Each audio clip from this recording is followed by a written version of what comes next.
Beef rib pastrami is one of the most delicious things I've eaten in recent memory, and I'm gonna show you how to make it.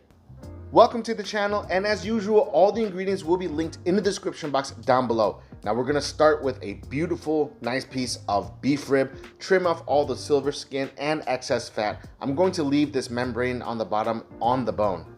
Here are all the usual suspects in your pickling spices, as well as sugar and salt. I'm going to add this into about half of a gallon of water to bring this up to a boil, to bring out all the flavors. Also, I'm gonna add some pink curing salt. And then once this comes up to a boil, I'm gonna pour in the remaining half gallon of ice water to cool this down. Once it's cool, I'm gonna pour this over the beef ribs into a container. This is going to brine in my refrigerator for 5 days. I've seen some other videos online where people use a flavor injector to inject the brine into the meat itself, which results in a quicker day brine, maybe like 1 or 2 days instead of 5. If that's the route you want to go, then go for it. My pastrami rub is freshly ground toasted coriander seeds mixed with equal parts black pepper. Now you don't need to add salt in this rub because there's a lot of salt in the brine. Make sure when you're applying your rub to get it in a nice even layer, and also do not forget the sides. I did not apply any rub to the bottom membrane. Now if you want to, feel free to go ahead and do that. Once the beef ribs are spiced up, we're gonna let this rest while we go and get our smoker ready. My Weber kettle is set up with some lump charcoal, some chunks of oak. I'm gonna use some charcoal briquettes just to get the fire started. This is a smaller chimney that I'm using.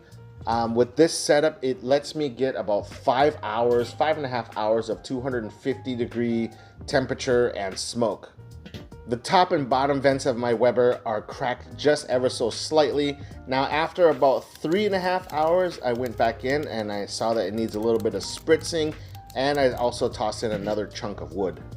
And then now this is about at the 7-hour mark or 7.5 hour mark, which I'm gonna bring this inside, wrap it, and let it rest for about 3 or 4 hours. I did let this rest in my oven for about 3.5, 4 hours at 170 degrees. So that might have aided the cooking and made this really nice and tender. Before I pulled the beef ribs from the grill and before I wrapped it, it did hit an internal temperature of 201 degrees.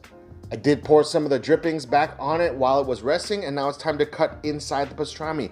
Look at how beautiful this thing is. Really soft, juicy, super tender, and that wobble.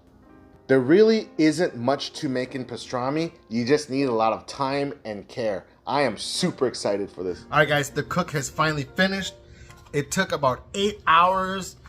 At around 250, my heat didn't really go up above 250 that much. I think it spiked up to like 255, 260 for like an hour or so. Look at this beautiful color right here. The curing salt did its thing. You have very beautiful bark right here. Oh, it just smells nice and smoky. A little bit of coriander, a lot of the pepper. But anyways, look at how juicy this is. You know, without further ado, let's take a bite. Oh my God. Oh my God. Amazing. Really good, nice coriander flavor, the black pepper, a little bit of salt, a tiny bit of sweetness. Just so soft. Oh. It literally just melts. So awesome. Give this recipe a try.